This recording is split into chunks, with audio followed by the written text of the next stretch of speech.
Welcome to the show. We're here with Weird Fantastic Toys Bill, and we're going to be hanging out talking superpowers. What's up, Johnny? It's been a while, man. Yeah, it's been a while. What have you been up to? You keeping busy, working away? Man, they try to kill me at work, but I'm persevering, man. I'm not gonna quit. I But think they try to kill me as well because I've been off for 3 weeks because I injured my lower back. I'm finally back next week. that, man. I hope you're getting better. Yeah, I'm getting there. Getting there. I've been physio, needles in my back, and tissue massage, and geez, pain. Goodness. All right. What have you been collecting the new superpowers line, or are you kind of, or Not is it even particularly available? because we don't. It doesn't come properly to Australia, so I have like probably two, maybe three figures over 4 years because they just don't get them in retail. I got this little guy and this little guy here, Okay, and I do have the Mcfarlane bloody the one of the bats. The one that looks like the bat symbol. My mind's gone blank on the name of the vehicle. I have that one.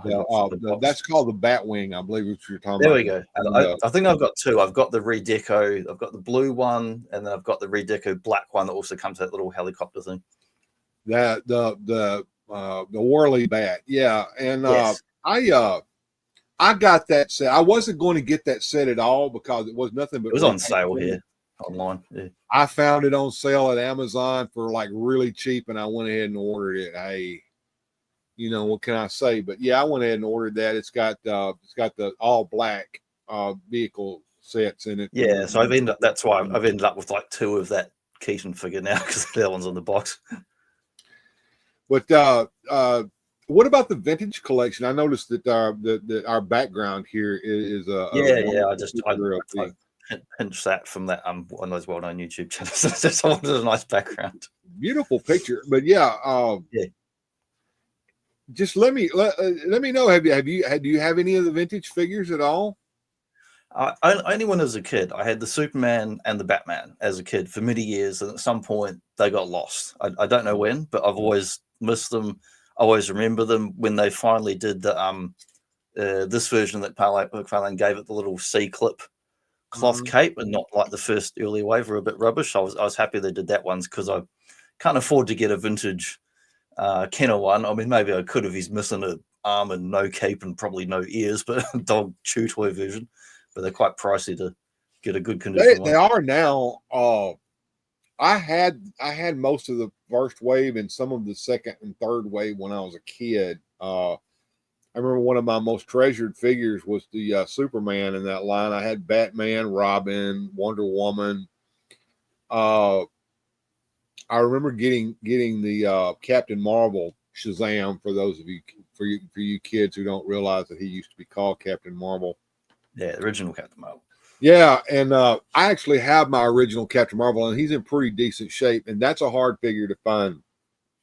I have completed my figures in the vintage collection as well.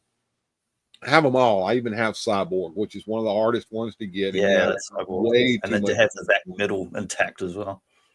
Now, the other question I guess folks would have is, well, Bill, are you collecting them on card or are you collecting them loose? I'm a loose collector. Now, my figures are in pretty good shape. They all have working superpowers. I have multiples of some of the characters. And like I said, they're all in pretty decent shape, but they're not on card. And I don't know. I thought I would give a little history of the line to the viewers. Yeah. So let's go back in time to 1984. All right. And Mego had just a few years before had folded, and at that time Mego had the master toy license for both DC and Marvel, which was today would be unheard of. So in their World's Greatest Superhero line, you had figures or basically of the same style of both Marvel and DC, and now that company was gone. Kenner was riding high with Star Wars, the Star Wars action figures and toy collection. But with Return of the Jedi, they knew that this was probably not going to last forever, and it was probably going to end sooner than they expected. And then you had Masters of the Universe that it started up in 1982 that was kicking their ass. And Hasbro had just started up the G.I. Joe line, and that was breathing down their necks as well. And Kenner was looking at a future with no franchise. So they went to DC Comics, and because they knew that superheroes would probably be something that they could work with. So Kenner won that license and began to produce the Superpowers collection. Probably one of the best lines of 4.5-inch superhero action figures that's ever been made. That is 1/16 scale, and it's a little bit taller than the 3 3/4-inch scale of Star Wars figures. And I think that was done on purpose for the same reason that you see Masters of the Universe at 5.5 inches.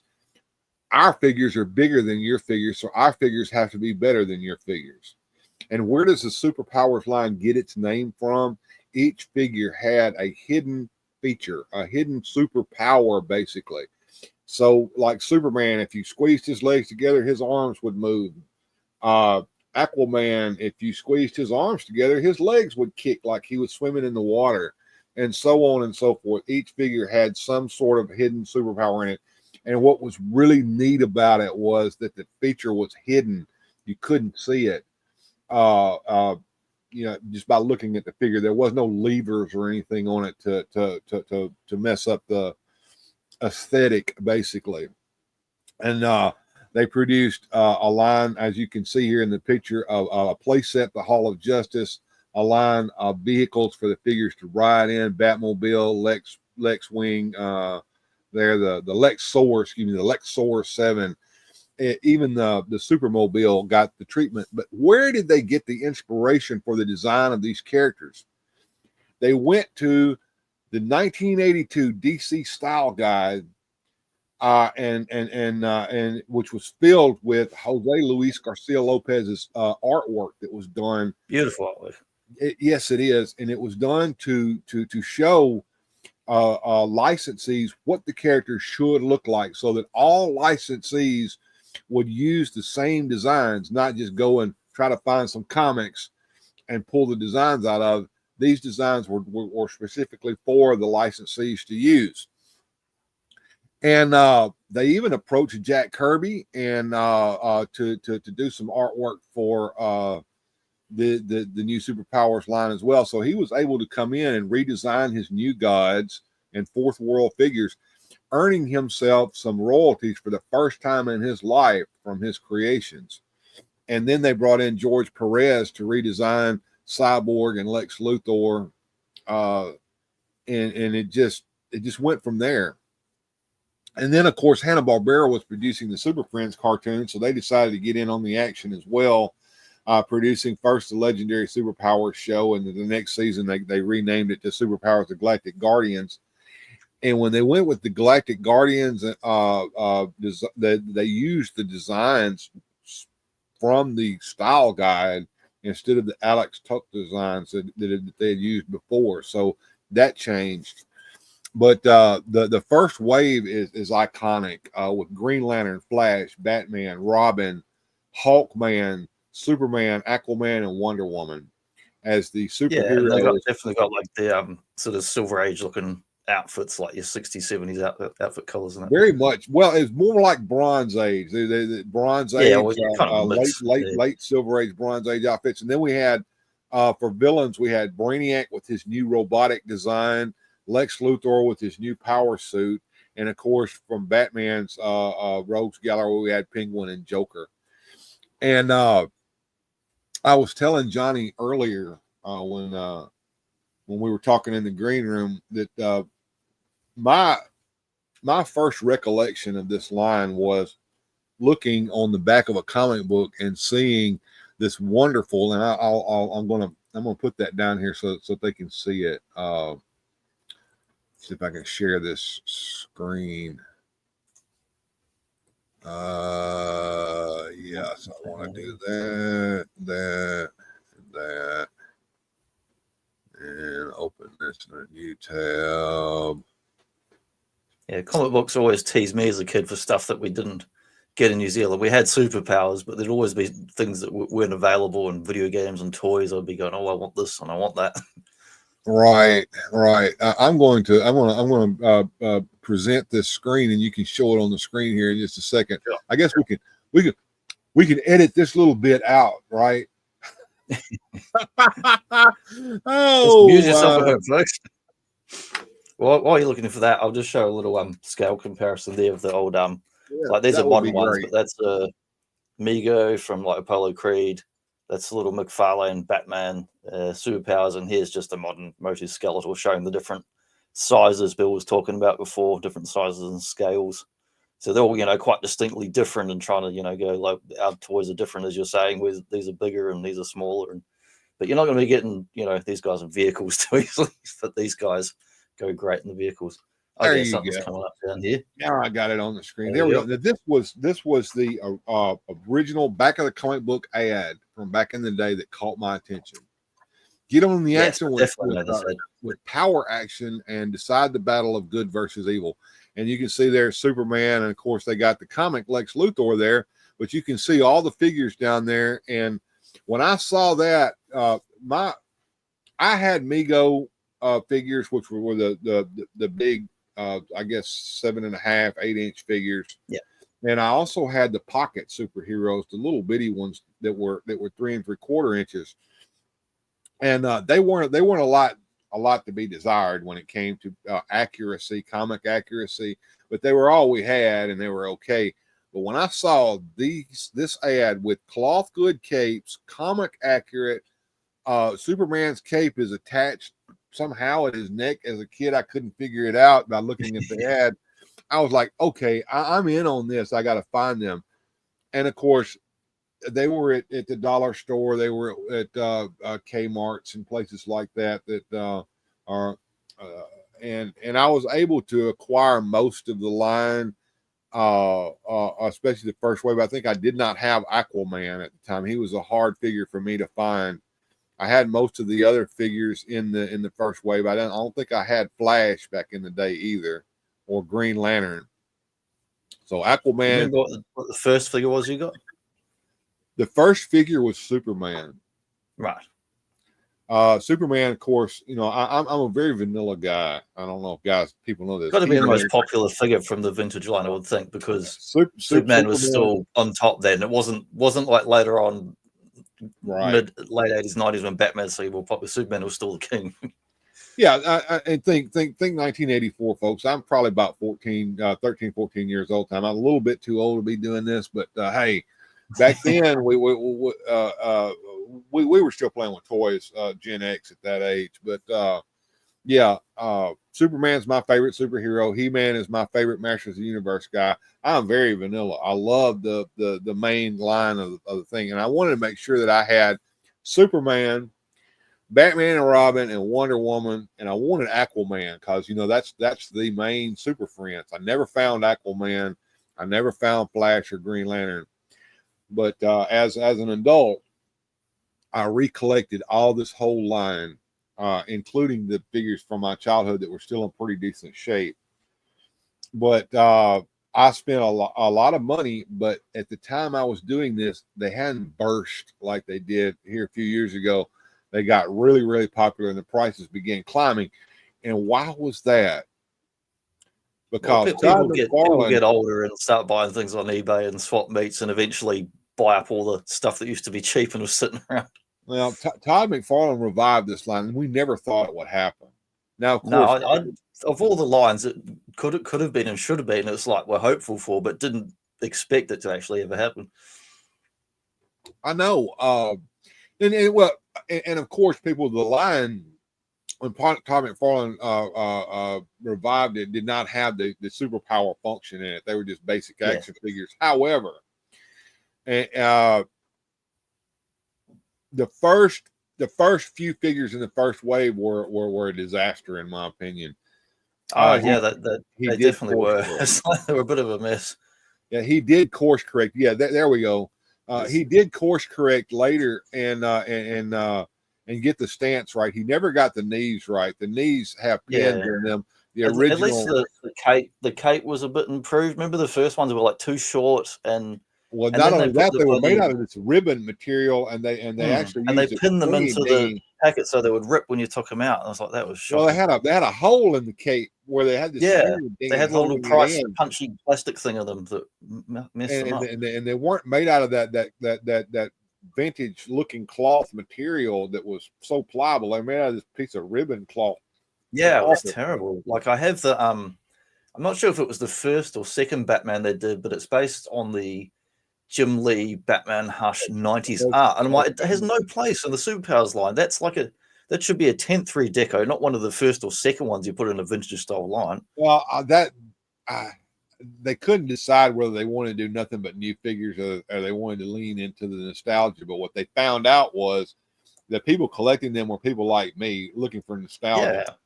They I was mildly offended that the card art was like the first wave, every card was a different bloody decade. There was no consistency to anything. It was shocking. they course corrected rather quickly. I was surprised they actually listened to the gripes online. Yeah, well, most companies don't now. They just don't care. But I'm glad they actually did listen. McFarlane's a small company, and yeah, they were able. Apparently, they were able to right that ship very quickly. The only problem with the line was in the beginning, in the United States, for those of you in Australia, we have a company called Walmart. I don't know if you have it over there or not, but no, we don't have it, but we have Target and Kmart. So yeah, it's a big box store, and it's basically a catch-all store. There's everything's in there. There's toys, there's women's clothes, men's clothes, even a supermarket. But anyway. This was exclusive in the United States to Walmart. So we got the first wave, and we got what I call wave 1.5, which was the John Stewart Green Lantern figures and all that. And we thought that the John Stewart Green Lantern and the Flash figures were going to be hard to find. Well, it turned out that the John Stewart Green Lantern figures were available all the way up until the bitter end, until Walmart stopped carrying them. Even having them on clearance for $1 a figure. But once they finally got through with the Walmart exclusive deal, they started being available at GameStops and Targets.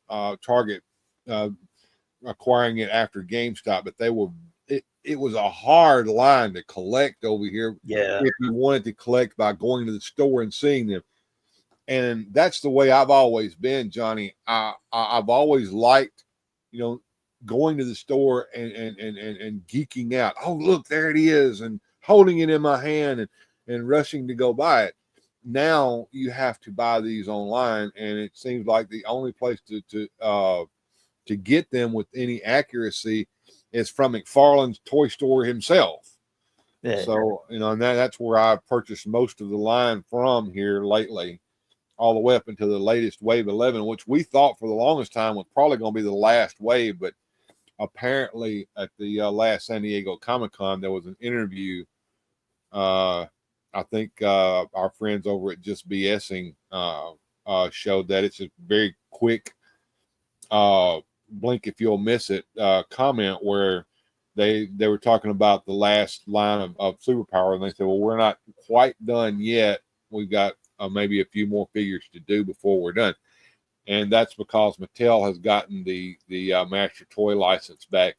But have they confirmed whether that's just for a certain scale or just everything DC that's figures? Because there's still like Spin Master and all that other stuff. And I don't know about Spin Master now. Spin Master. Speaking of Spin Master, we'll talk about them in just a second. But we don't really know what they're going to be doing. I guess we'll find out next year. We're going to find out in the middle of next year, but.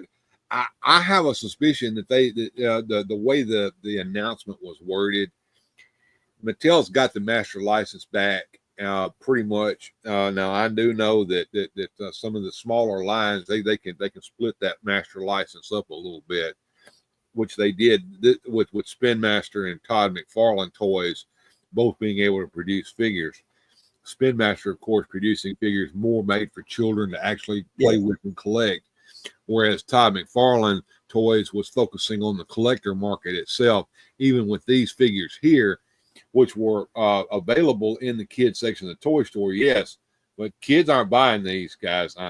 This stuff is being bought by adults. I'm just telling you that. Yeah, it made sense because like I followed McFarlane stuff right from the 90s and scene, the first stuff he ever did was Spawn figures that were like Toy Biz or even like these, but little Spawns that were advertised on the back of Spawn comics. And then later they got into the direct market stuff with the kind of 6-7 inch Spawns, but they were like statues with cuts in them basically. But that was all direct market stuff all the way. Oh, McFarlane Toys been around for a long time, folks. He started out making his Spawn action figures. He made action figures based upon old horror movie characters. Even did a Rob Zombie action figure back in the day. Kiss, he did Kiss action figures. My mate had those. He was in the Kiss. Yeah. So yeah, he's been around a while, and he is one of those small toy companies. Todd does what he wants to do. Yeah, nobody tells which is him good and bad. Like, I like that he does stuff that he wants to do, but I wish there'd be more consistent wave to wave with like classic style characters and stuff. You know, sometimes the waves are just nonsensical. Well, it's the same thing with his revival here of superpowers. I mean, the line doesn't know what it wants to be. Does it want to? Yeah, you want to be a nostalgia line, or does it want to feature only brand new characters? Does like they've got the Superman, like that movie that's out now. They've done some for that, which is fine. It's another Superman, and I think the Mr. Terrific looks decent. But then you got this like black suit Stealth Ops Ultraman. I'm like, that's not the alternate Earth Ultraman. You know, it was pretty much the Ultraman from that movie. I don't know if you guys have it's like the normal one is just the evil Superman from one of the alternate Earths, like the Justice Gang and alternate Earths and that sort of thing. I was confused that he decided to go in this direction with the line with the Superman movie, putting that in the superpower line. I think that was just an excuse to make a Fortress of Solitude playset. Yeah, and of course, it was exactly what I said. Everybody was saying, "Oh, he's doing superpowers again." And he comes out with all these vehicles, like, he came out with an invisible jet, which we wished we had back in the day. And there was actually a production. I think the vehicles is probably one of the better aspects of the line. Those have been pretty decent. But people were like, "Oh, he's going to do play sets too. Maybe he'll do a Hall of Justice. Maybe he'll do a Hall of Doom." No, he's going to do what he always does when he does a play set. He's going to make a 3-sided diorama, and that's exactly what he did over here with the Fortress of Solitude. But yeah, and of course, here towards the end, we finally got the Disco Robin that we always wanted, with the high collar and the costume that he wore when he first came out. If that Nightwing had been available first, I would have bought any of the other Nightwings that he created. Oh, did he do that on purpose? If he did, he's a genius. all the companies seem to do that now. It doesn't matter which one you look at. They all do weird waves. Look at the bloody Masters Origins. They've stretched it for over 5 years, and they haven't finished the core vintage characters from the very first early waves and lines, because they keep doing all repaints and muck around characters.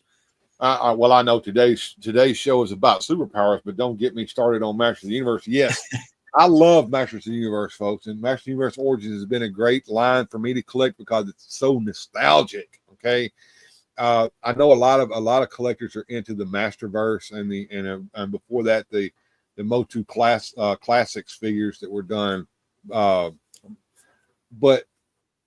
I'm into figures that make me remember my childhood, and Master Universe Origins are those figures. Okay. Yeah. I've got a few of those too. And unfortunately, I've got a whole pile of the McFarlane 7-inch DC stuff, only because I was starting to get the old Mattel 6-inch, and that was when their license went away, and I couldn't get the figures at all. So I was forced to buy something else. And now I've got piles of them, and I never got a classic Wonder Woman, couldn't complete a basic JLA, couldn't complete my JSA. I'm stuck with all these stupid figures. I wish there'd been a full range of these superpowers ones at a good price and full waves in Australia, because I would have been much happier having these. A lot of collectors were hoping beyond hope that there would be a superpowers, new superpowers figure equivalent of each one of these figures. And we have one for Superman, finally. We have one for Batman, finally. We have one for Robin, finally.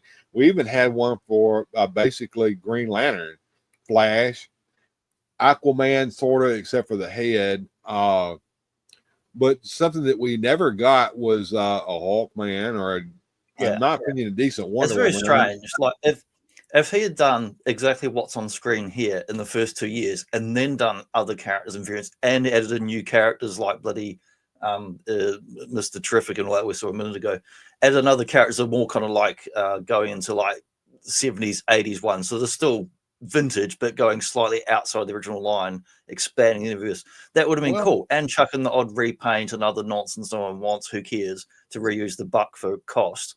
But if they'd done this, it would have been so much better to me. Like, done exactly what was in this, then add other stuff, not just mix up things for so many years. Well, you know, there have been so many missteps in this revival line. I think it was sold better too. Let me rant a moment on each one. Oh, absolutely. That's what we're here for. Yeah, first of all, we got the fact that he begins the line off on the wrong foot, and then he tries to course correct. But the problem is there's so much money being left on the table. First of all, like Johnny said, the figures that you see over here, that's the figures he should have started out with. He did not. He never even finished out the Legion of Doom, which we thought he would do.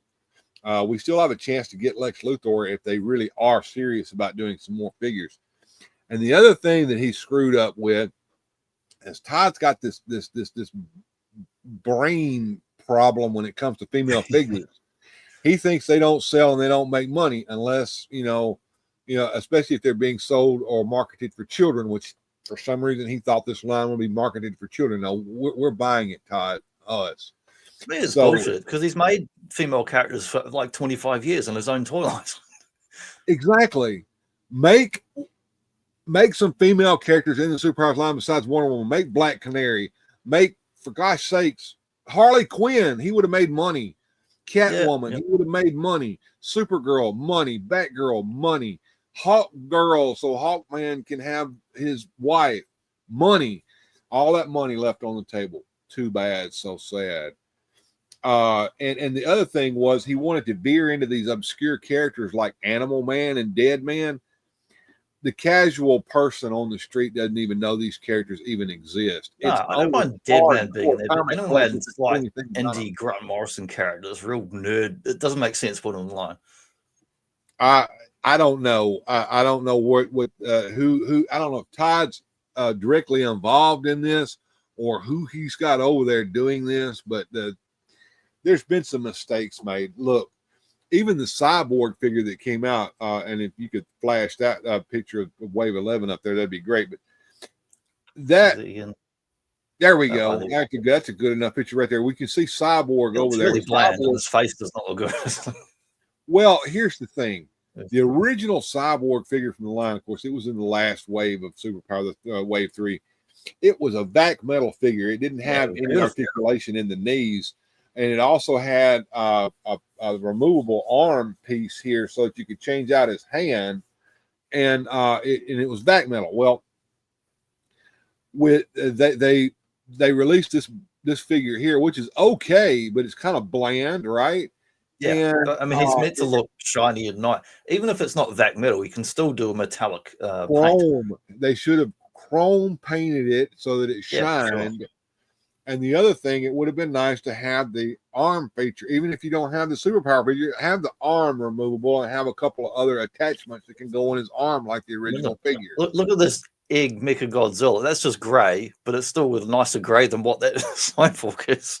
Yeah, well, that just silver paint job right there, that dull silver paint job was a mistake. And a lot of people are complaining about the grinning face on him. Cyborg was not a happy character. If you guys remember, he was not happy about his plight in life. He did not like being half man, half robot. He was mad at his dad for doing that to him in the first place. But yeah, and then you got Buddy Baker over there. Look at Animal Man. He's wearing his Silver Age costume with the jacket that he wore when Grant Morrison was doing him. Yeah, that doesn't make any sense. No. And then you got a character that nobody knows is Boston Brand, the Dead Man. Nobody knows who he is. I like because I've seen him in Batman comics a few times. Yeah, I like Boston Brand. I like the character of Dead Man. I had no problem. I still have the old Mattel 6-inch one. I don't know why they thought they would make money doing this. It's kind of like making Well, they did that Peacemaker 3-pack to get Judo Master in there and Vigilante, which nobody would have bought. They were going to buy Peacemaker, yes. So they were smart to put that 3-pack out because they knew that nobody would buy the others. Kind of like the JSA. Now, I was kind of glad that they did lean into the JSA a little bit, so I finally got a Flash. I would have liked to have a complete superpowers, as in like your Super Friends, Kinder Superpowers, complete like Silver Age Justice League and Justice Society. That would be my collection I'd like to have. Well, what we were kind of hoping for as the line was progressing in the early days was that we would get the Super Friends and we would get the Legion of Doom, so that we could reenact Challenge of the Super Friends. Spoiler, that never happened, folks. It came pretty close, but we never got a Solomon Grundy figure. But we had a Buck that could have made a Solomon Grundy figure with that big beefy Buck that they did for the Green Lantern character. Oh, Kilowog. Kilowog, yeah. And then of course they reused that again to make big size Lobo.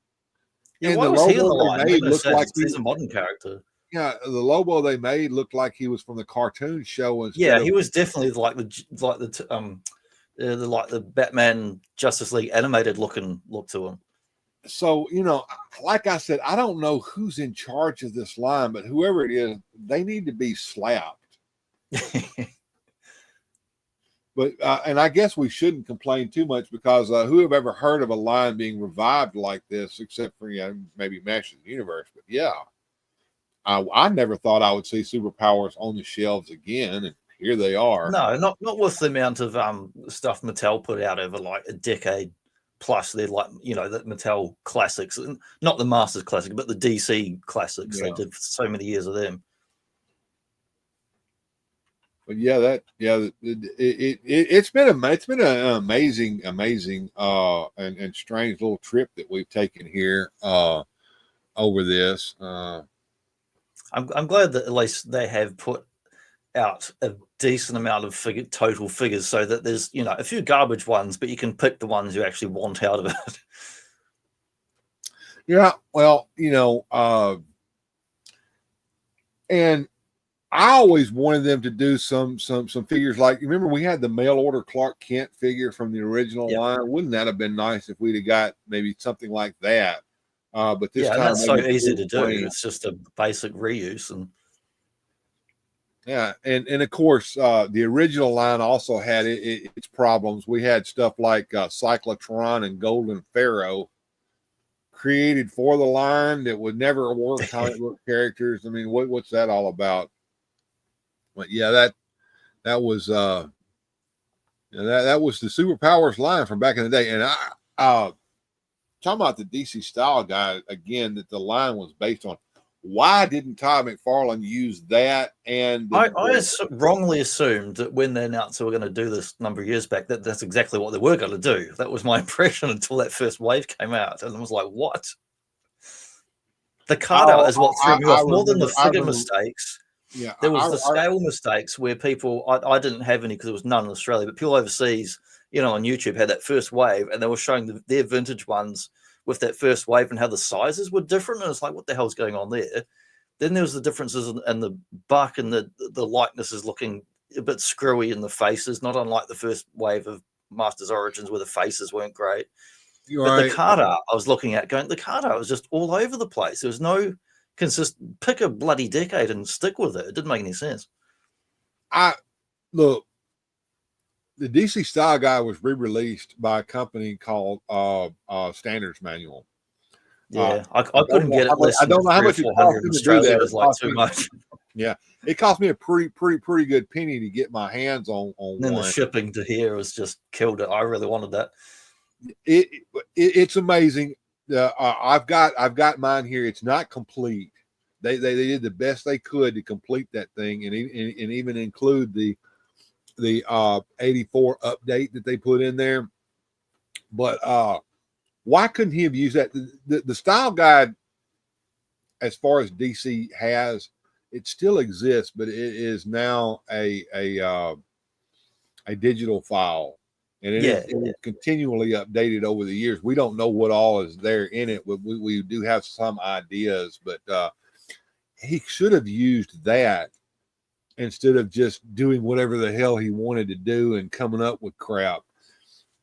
Yeah, I'd love to see someday like an actual, real, honest interview and like why were things done that way. You'd never get it because you don't get that sort of inside baseball. You're not going to get that publicly. Why is it actually done like that? There's all sorts of weird reasons we won't know, but most of the companies do it. But they're the bigger ones with CEOs and bloody boards and all that bullshit. So I truly don't understand the nonsense selection and the way they put them out. Well, I'll give you an example of something that kind of puzzled me, and I'm reaching back here to find it so that I can show it on the screen. All right, so you can embiggen me if you'd like. So I can what I'm doing here. Embiggen you. Let's take that off of there. Let's have a look. So we got the Supermobile here, which punchy mobile. Yeah, this. All right. So in the original line, they redesigned the Supermobile so that it didn't look so silver or bronze agey with and stupid looking. But this is the Supermobile we wanted, to be honest with you. So Todd McFarlane, he scratches that itch with the Supermobile, and then he tells us, okay, we've got compartments here that you can open up, and you can see it back here on the bag. Okay, what is that? Oh, that's a little villain cage. You capture the villain and you can put him in there. Store dead bodies after Superman's done bad things. No figure in the line fits in that compartment. Wow. What can you put in there? Because they don't come with accessories. So what can you put in there? I don't know, but I'll tell you what I did do. I think as a joke, I went and bought some of those Zuru five surprise. Little things like that. Yeah, with the little grocery store items in it, and I made it look like Superman went to the grocery store and bought groceries and put his groceries in there. So that's but anyway, yeah. So he'll do something like this, and then he'll make this mistake here. So I don't know. I know, but do we know why Superman even needed this crazy vehicle to start with? What was it? Why does he need this crazy vehicle? The Amazo. Do you know who that character is from the comic? Yeah, okay. The android. Amazo had all the powers of every hero, and he kryptonite and the whole bit. So in order for Superman to fight him, he had to have something that would protect him from the kryptonite. So he created the Supermobile, and it had fists on the front so that it could fight just like he could and everything, and he could sit in there and fight that character. Well, that makes more sense because I heard a different version. There were 3 issues of the original comic Superman comic book back in the mid 70s, I believe it's when this happened. I want to get my hands on those comics. I've been searching for them on eBay for decent prices, but I just never have pulled the trigger. But tell me if I'm wrong here, Bill. I heard this other bullshit. This reason here was another possible reason why he needed this Supermobile to shield Superman from bullshit. Well, there's always some bullshit happening in comics. In the original Vintage Superpowers line, as you see in this picture here, you've got Lex Luthor, which that makes perfect sense for him to have a vehicle. He has this Lexor 7 vehicle that's powered by what? Kryptonite.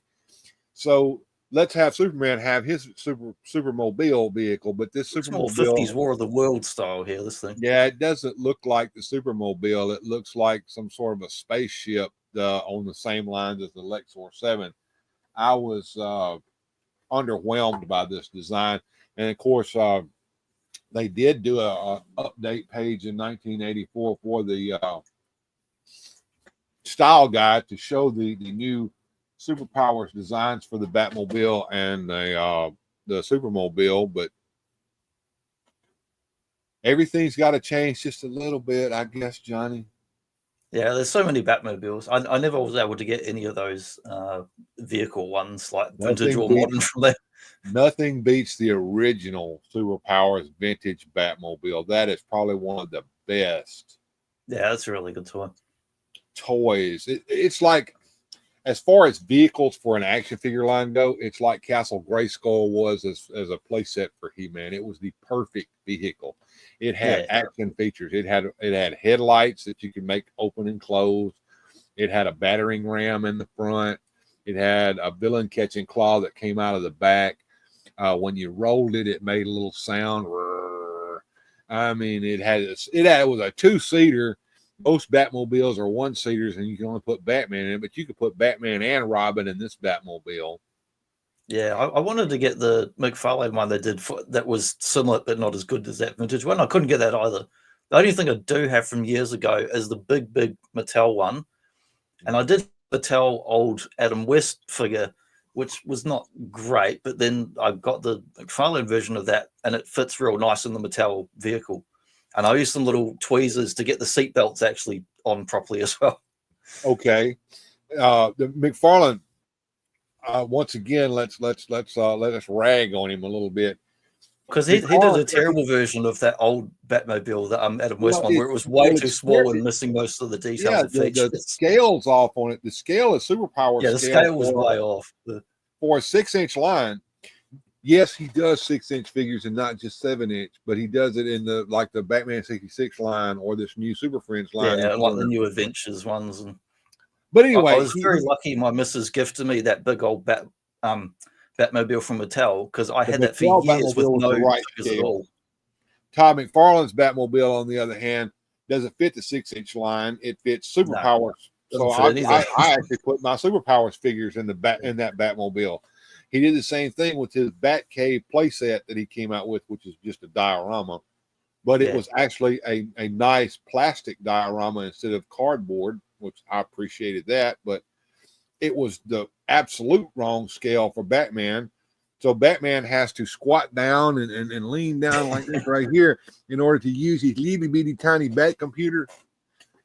And then you set the superpowers Batman next to it, and it's the perfect scale for that. So, let's learn about scale, Todd. I would think I don't know how they mess those up, because like Mezco has done similar dioramas for years. The scale works fine for the little sets they do. So I don't know how McFarlane mucked those up.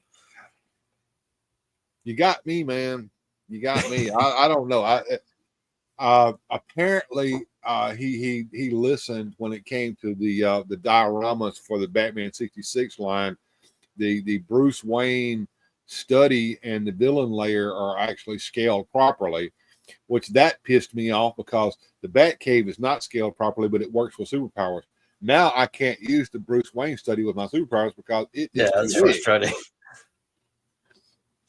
Oh well. But yeah, like you won't see that with like Castle Grayskull from Mattel. I know the vintage one of that was like famously like too short and you had to bend over. But when they do those modern ones, they're like made the doors the right size and they don't change them from set to set. Well, we talking about Castle Grayskull. Mark Taylor's design was the one with the too small of a door. When they actually made the production model, they made it big enough for He-Man to actually go through.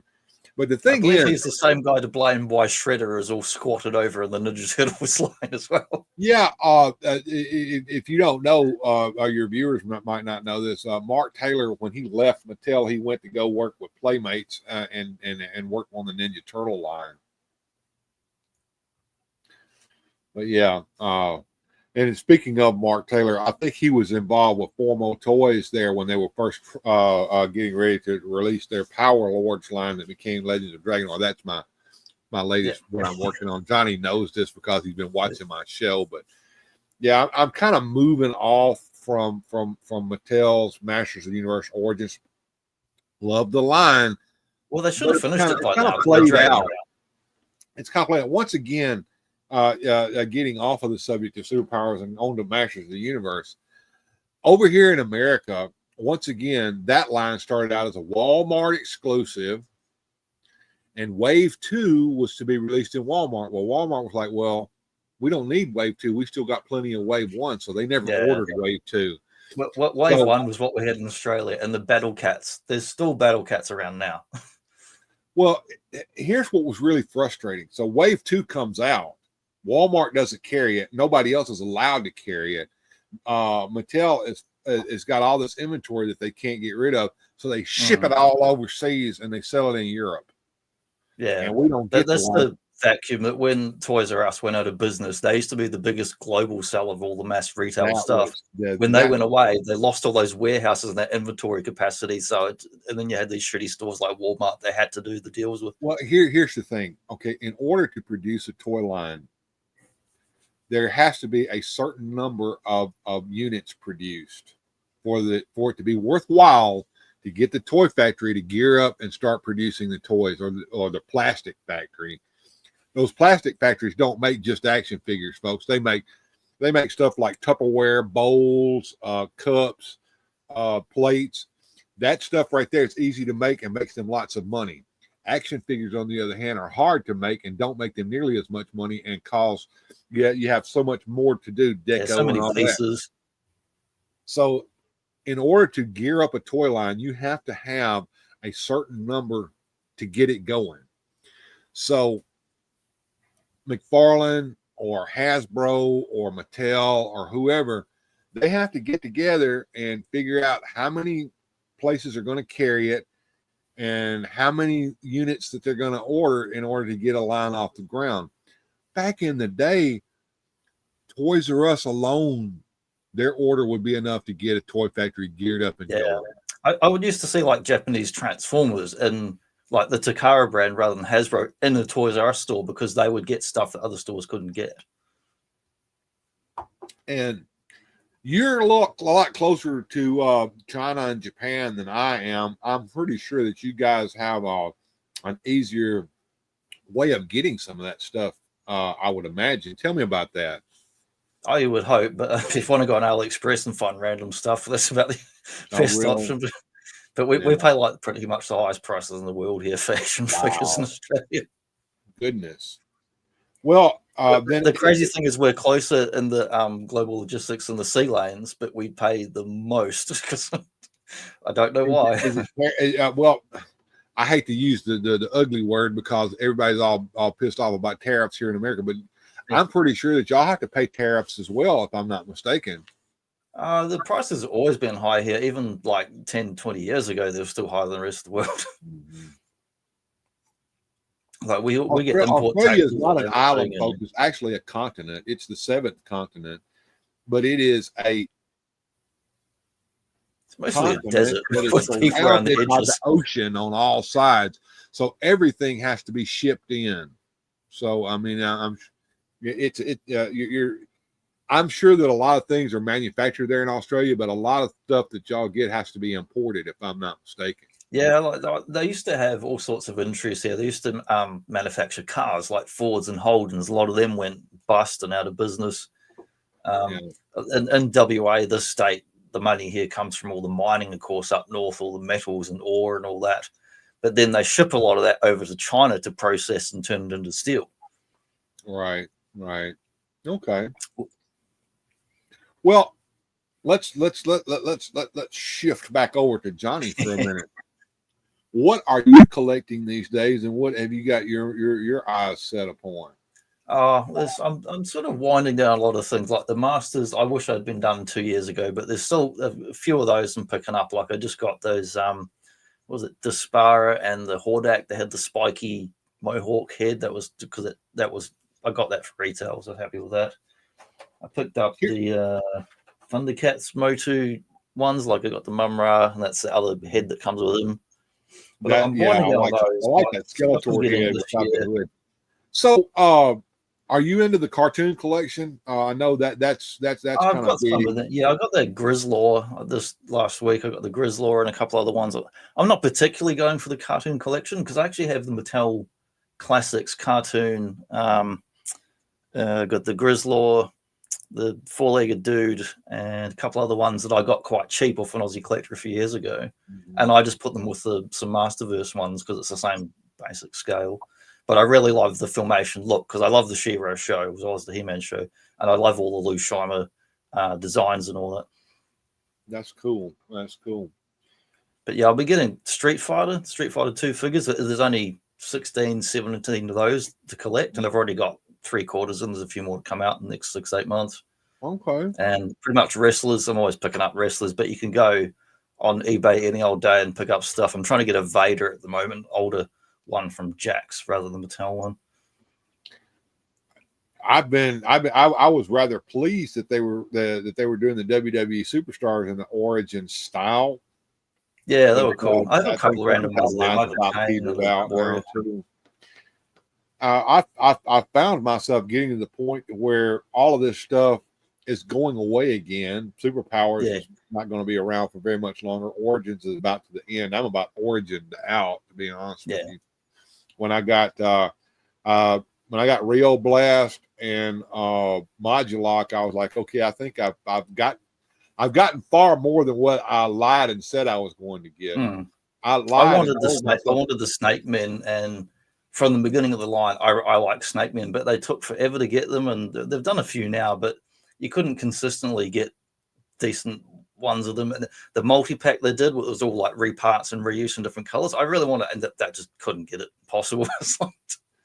I remember when Origins first came out on the shelf. You know, it all started with that San Diego Comic-Con He-Man pack, which I actually have now, but I didn't get when it first came out. But I was like, okay, I'm in on this, but I will only get the figures that I had when I was a child. That, my friends, was a lie that I told myself. I never had three as a kid. I had one He-Man, one Skeletor, and Whiplash. I had so He-Man came out in 1982 when I was actually 11 years old when that came out, and I remember I was all in on the first wave.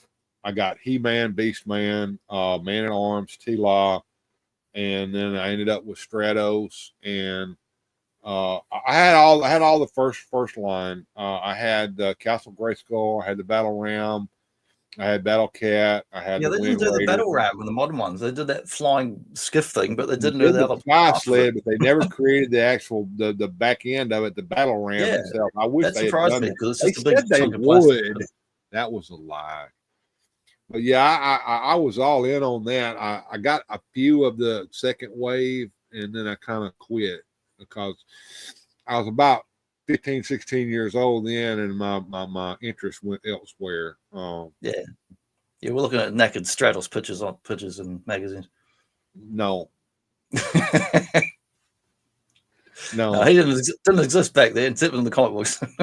But I could tell you, there are some places that you can go, and there's still naked Stratos hanging out on the pegs. Oh, for sure. That was the peg warmingest damn figure I've ever seen in my life. Yeah, I avoided it. I never the first one I could never get, the normal one. Then that one came along, no thanks, and then eventually I got the cartoon one because I couldn't get the regular one. Well, I ended up buying several naked Stratoses just to get the book to use as. There we go. Now Bill's confession coming out. He likes his naked Stratos after us. I'm a customizer, and it's you did some awesome ones. I love when you did some of those other old time. What is it like, Warlord or whoever, or those other obscure characters? Back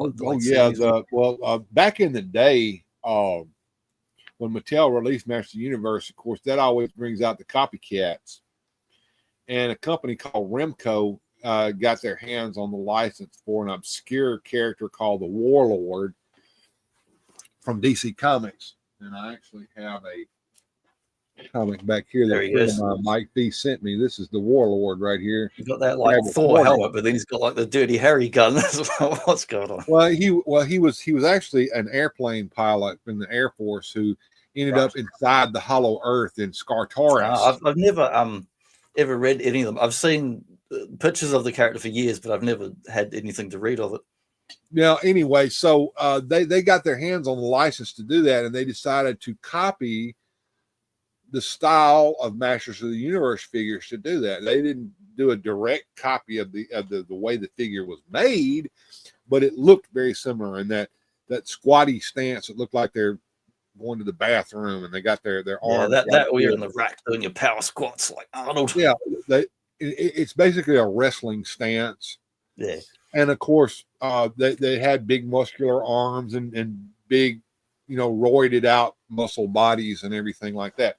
So it worked with it, same scale. You put them side by side, you could play with them in the same environment. Yeah, all those other weirdos, the Galaxy Fighters and all those. Well, that came later. But here's what happened. Remco puts out the Warlord action figures, and they had Eric and Hercules and Warlord and several other characters in that. And then Mattel said, "Oh, you can't do that. You're copying off us. We're going to sue you." And sue they did, and lost. Mattel did. Oh my goodness, that was unheard of. The court ruled that you can't copyright a wrestling stance. No, you can't. It's You surprising can't that copyright they a muscle actually did man. that. The courts were fair to them. Yeah, muscle men have been around forever. You can't copyright a wrestling stance Yeah, or well, a muscle man. also So, back in the early '80s, like Hasbro started trying to put out their own knockoff Barbies under various different names. Some of which, to start with, were actual knockoffs of Barbie. They did definitely sue them, and they had to change the buck and go back and do different stuff. And but the thing was that they didn't copyright their designs of the way the figure was put together. They just copied the way the figure actually looked and the size, and they won. So with Remco winning that opened the door for all of the knockoff companies to come out of the woodwork, like Sun Gold and Sunco and all them, to create the Galaxy Warriors and the Galaxy Fighters and the Pirates of the Galaxies and all of these knockoff figures. Yeah, and we just kind of accept it now because there's so many different sizes, shaped bucks. It would be unreasonable for any new company to get sued for doing something too similar just on the shape of a body. But back then, Star Wars was doing that scale, and then like Masters was doing this. A good example of the 12 inch. That was like a good example would that be. So it's all started when Fisher Price decided to come out with those little Adventure People figures, which were some of the first 3 3/4 inch action figures ever made. Well, Kenner decided to make their Star Wars figures in the same size, and there's reasons for that, which we could get into if you'd like. But what if Fisher Price had said, "Oh, you can't do that. We're going to sue you. You can't do that. Okay, you can't do that." But yeah, there was a shift because from the 1950s through the 1960s, quote unquote action figures were at this tall 12-inch scale, Barbie scale, basically. Yeah. And then in the 70s, they shrunk and became oil crisis. And there were reasons for that too. Part of it was the oil crisis at the time, because plastic is made from petroleum, and petroleum prices increased. It's cheaper to make the smaller figures. But the other thing is, with the smaller figures, you can make vehicles. Yes. That's why Kenner went with the size they did, was because they thought that the kids didn't care about the characters. They cared about the vehicles, the X-Wings and the TIE fighters. So they made the play pattern, like Star Wars, Motu, and Superpowers all did that very well.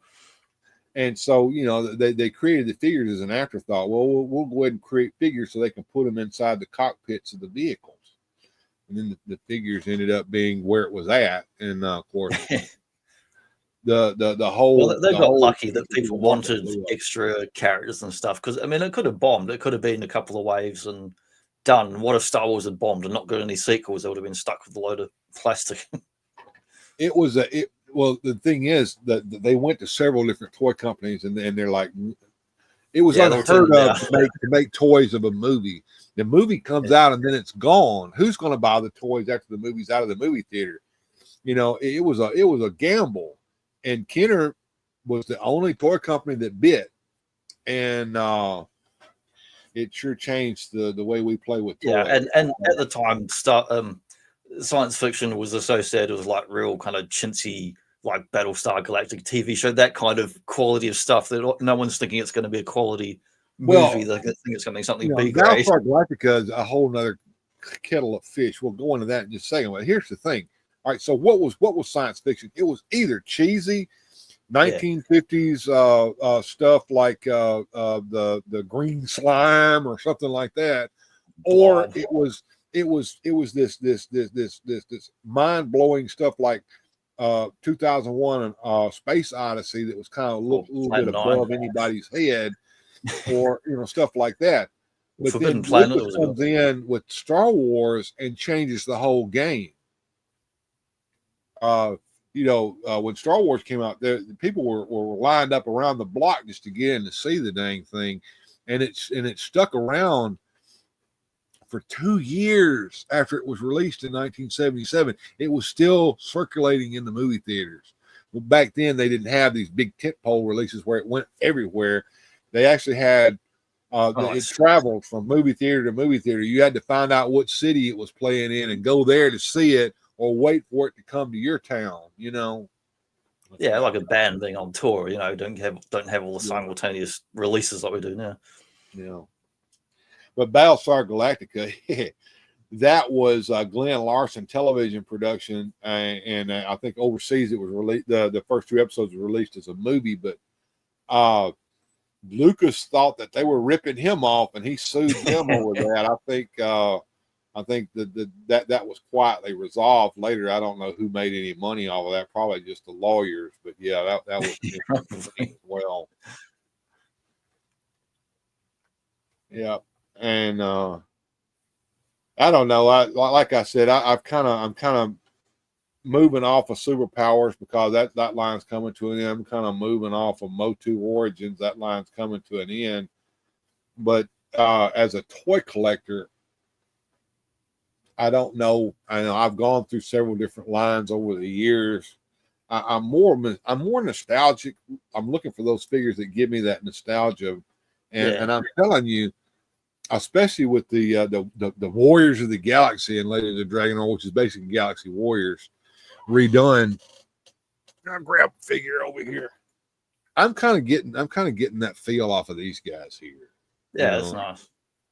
And the paint decos on these, they're a little pricey, about $32 a figure, which is, I get $25 for a Motu figure, $32 for one of these guys. That's reasonable. You got a bit more paint on there too. It looks nice. And you got better deco. I know it's not as much articulation, but they have this what they call the modular system. Each figure, the arms and the legs and the heads and the waist all snap apart, kind of like Origins. And you can mix and match and stuff like that. Who makes those? This is a company called Formo Toys out of the United States, but the designers are foreign. We have an Italian guy who comes up with the design, and then we have he sounds like he's from like Sweden or Denmark or maybe even Germany. The guy who's sculpting this stuff, but they're. And they do more than just the action figures. They've done these big dragons as well, which they're pricey. Those are about $90 a piece. I can't afford those, but the figures aren't too bad. The figures look really nice, and they were originally going to be based upon Mark Taylor's original designs for Masters of the Universe, and they were actually even going to call it Power Lore, Lords of Power. I don't know they should do that for legal reasons. They quietly redesigned the whole line and renamed it from Lords of Power to Legends of Dragonor. But even this figure here was going to be named Zorella and look just like Shirella. And we had the evil magic user was going to be called Durlock and looked just like Keldor, and Durlock being an anagram of Keldor. They went and redesigned all of that. I see in the Mattel Classics they already did a whole heap of those sketch and homage characters too. Yeah, and one of the things was Mattel said no, y'all aren't doing that. They released their own Lords of Power place pack. If you remember, it was a con exclusive pack that had the original design for He-Man, Man-at-Arms, Beast-Man, and Skeletor in it. Mythic Legions did a whole heap of knockoff Masters designs as well. They're just legally distinct, but as soon as you look at the color schemes, you're like, you know exactly what they are. Yes, absolutely, and of course the Mythic Legions is more in line with say the Masterverse and Classics line, which I don't have a problem with that. Those lines are nice. They really are really nice. They don't give me nostalgia feels. They look like something. I got tripped by all these Mattel toys because they started bringing out Origins, and I was like, well, I kind of want 6-7 inch scale, but these are out, so I'll start buying these. And then they started doing the Masterverse. I'm like, well, I kind of want that scale, so I started buying those. But then the smaller one has the castle and the Snake Mountain playsets. I'm like, well, we'll end up getting more of those. Well, so I stopped getting the Masterverse stuff for a while. As you know, with classics, they did a Grayskull and Snake Mountain. It's easier to do vehicles and play sets for a smaller scale than it is for a bigger scale, which is one of the reasons why. If you epic Badger, get your micro scale, then you've got so much more display options. Yeah, it's one of the reasons why you got the 1/12 scale GI Joe figures, and the only way that you can get decent vehicles for it is to crowdfund them because they're huge. Yeah. Our friend Will McLaughlin and of course Chad over there with It's Chad, they swear by 1/18 scale or 3 3/4 inch scale because they say that is the perfect scale to have both an action figure and vehicles and play sets, and they're not wrong. The vehicle, the play set, and like world building or dioramas, it's a really good scale. Yeah, like I said, they're not wrong. And of course, you've got Mezco Toys that are doing their 5-point scale with I've got the Superman set back here. Yeah, that's like the old school Superman one. It's really nice set. That's this guy here. Here we go, right here. Yeah, there he is. It's the old black background on the S. Yeah, which is based upon the old Fleischer Superman. But they're also going to be doing the Batman 89 in this scale as well. And I know Spin Masters is doing it, but they're not going to do it as nice as Mezco is going to do it. So, and I've already got that pre-ordered. But like I said, my tastes tend to run in that direction, and I also do a lot of vintage collecting. This is a Fisher Price Adventure People Jeep here. I've been collecting some of that line as well. I love those big Shogun robots up hovering above your head. That's so awesome. There's all robots. back here the Shogun Warriors. See now, don't move them, don't touch them. Yeah, that line back there, that line back there came out when I was a kid. Yeah, and they had the huge ones that were made out of polyethylene shampoo bottle or whatever. Yeah, and I wanted these figures, and my mom bought me the little ones that were about this big instead. So when I got to be grown, I got the ones that I wanted, and there they are back there. I did a talk about the Goji Tribe. We were talking about all the Marvel Toei crossover stuff, and they had the comics and all that. And well, what do you think about? Let's get off that subject and get on to something different. What do you think about what's going on with WWE and their decision to move everything to what's happening? Are they changing again in America? The network, HBO or some bullshit? Over here, it's Netflix. If you want to watch wrestling, you're not going to be able to watch it for free anymore. I think the meme was, now we want the WWE network back for $9.99. I want it. It's been gone for 2 years in Australia. I only started using it in the last 12 months before it disappeared. And it was like $10 a month or whatever. Yeah, and of course, everything. It had all the weekly shows, all the old stuff. It had the WCW library. It had random stuff from AWA and other things they'd bought up from the 80s. There was and original document. There was about 50 different documentaries on it. I'm surprised that didn't make them enough money to continue. Well, the stats show that people were watching the weekly news shows, and everything that wasn't making them enough for all the server costs and maintaining it and all that sort of stuff. So I think it was going to go away one way or another, which is a shame because that library is actually the biggest media library of just about anything. All the wrestling. If you work it out, it's like over 1 million hours of bloody content. That's true, and that's sad. That's really sad because they started the WCW channel on YouTube at least, so they've been putting stuff up on there, which used to be all on the network. Yeah. Well, ask me questions about the Superpowers line, and I will tell you answers. What color is Superman's costume, Bill? It's a very tough question. It is red, yellow, and blue. No, incorrect. It's purple. It's purple. I'm going to put a filter on the screen and change it. It'll be purple forever. There we go. Okay. Yeah, it's a line that I really wish I had more of as a kid. I had that Batman and Superman, and they got lost. I had them when I was like real young. Would have been, I don't know, 4 or 5, and they got lost. And I never had any more. And I wish I'd had more of them. So it's a very satisfying line, I think. Like that. How do you feel about overall as a line, the vintage line? The vintage line was great. There were a few missteps with it. It ended far too soon, but Yes. the thing was the last wave of that line didn't make a whole lot of sense. I mean, we had a character named Tyr who was a Legion of Superheroes villain in that line. We had a You had a couple few of random characters new gods and you know, stuff in there. didn't know who they were. Cyclotron, what the heck? Come on. Yeah. There were a ton of characters that they could have leaned into that they did not. And there were designs that were put out there that never got made, like a Bat Cave and all that. But I think it was mainly because the line wasn't selling as well as they had hoped it Right. would. Who would you, if you were in charge back then, who would you put in the line and say, "Oh, let's put these guys in"? And The Teen Titans, brother. The yeah, Teen yeah, that would Titans. make sense. I think They I got think so the many teen, other teams. Like you got bloody I don't know, Teen Titans. What's the one, Outsiders? Like there's so many other teams and groups and stuff. but at the time, the Teen Titans was competing with the X-Men and doing a damn good job They of were it. doing better.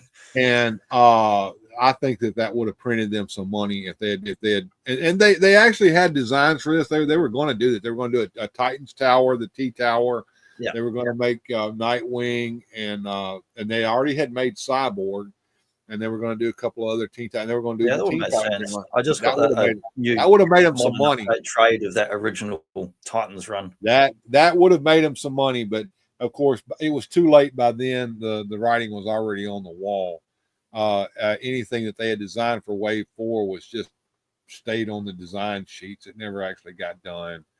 There Yeah, it's were a shame. I guess it's partly also timing because that's by the time you're getting to later, towards the middle of the decade, it gets so crowded with like Joe, Transformers, Masters, and the second half of the '80s, there was a lot of toys on the shelves, but it was declining sales despite how much stuff was out there for just about any line. It started winding down and things weren't selling as well for even the most popular lines.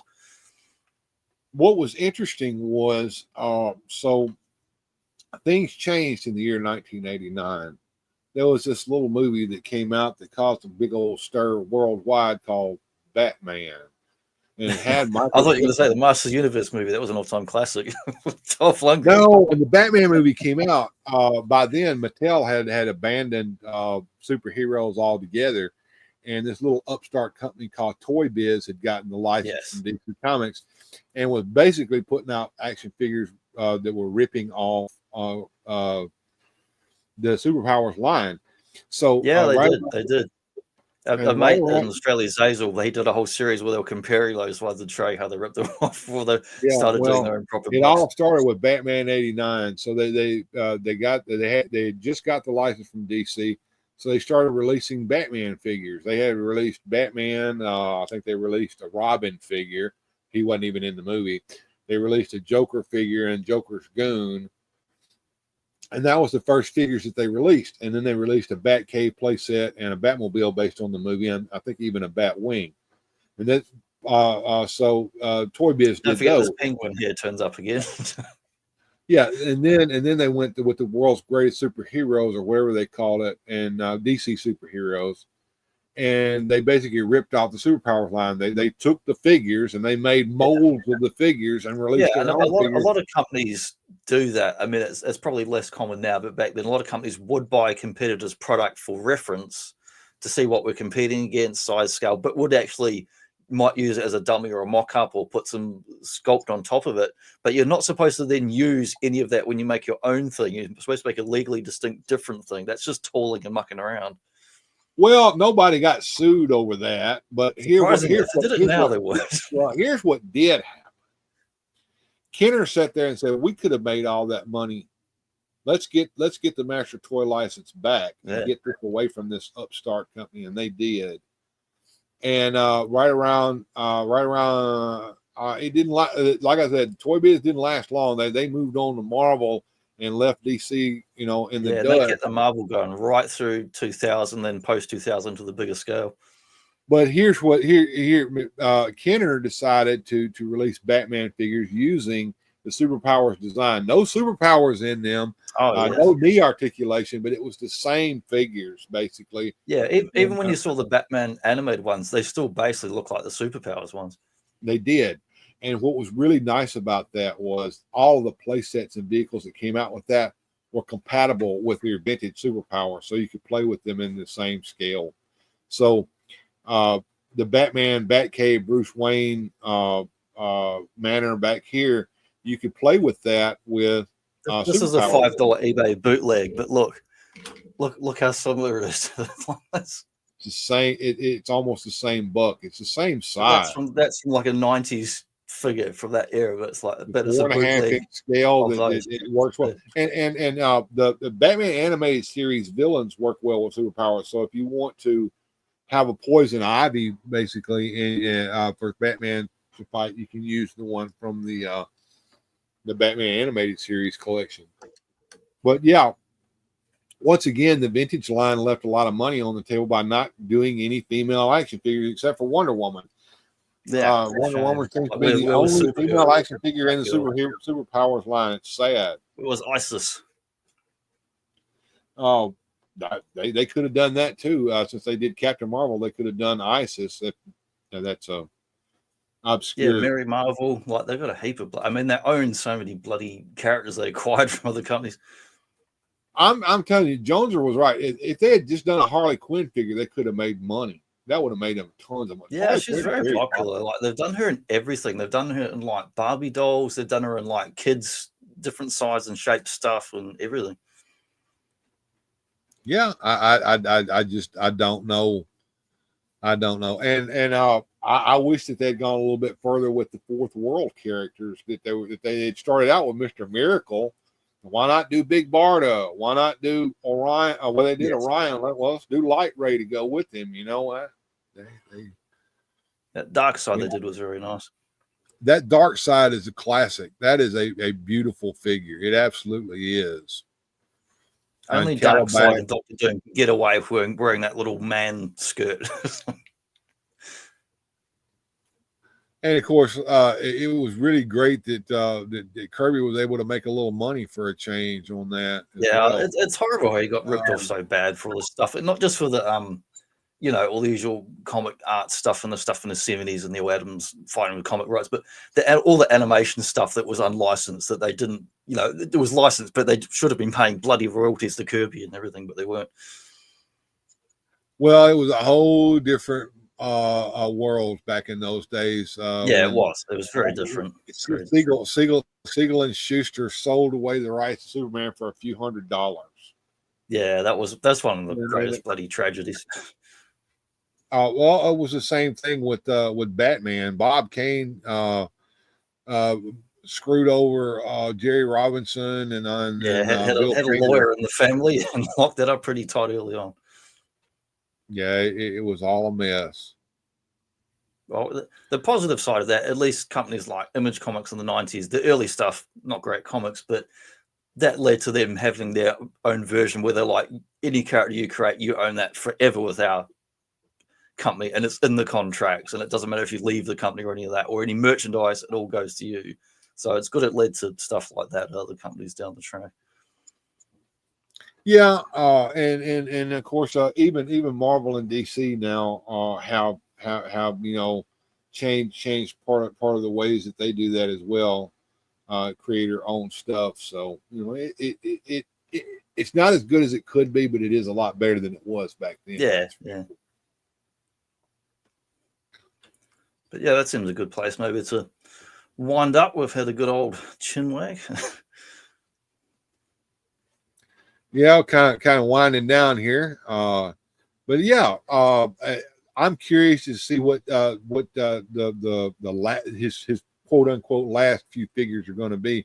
So I'll give you my thoughts on that, and then you tell me what your thoughts are. I think that he's going to do a Lex Luthor figure because he's got the perfect buck to do it on now with the Nightwing dead man buck with the high collar on it. Oh, that's true. We could make a Lex Luthor in his purple and green costume.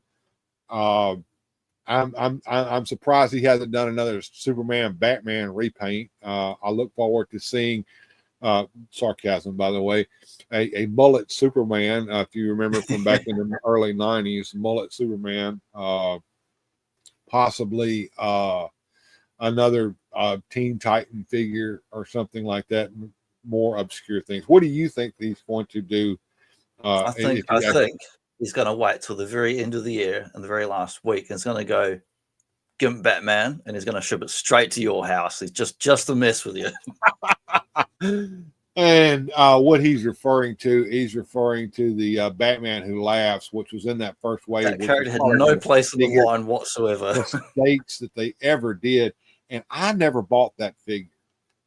You know, I'm not a completist by any means when it comes to the line. I was getting only what I wanted out of the line. And I have a comic trade that has that character and a story on the shelf, but I don't want that in the bloody kind of style superpowers line. It makes no sense. It's stupid. It doesn't. Yeah, that was like I said, that was the missteps of the first wave, where Todd was only going to do figures of modern stuff in the superpowers line, and then they course corrected quickly. More of the fourth world stuff, like would have been the instead of that character.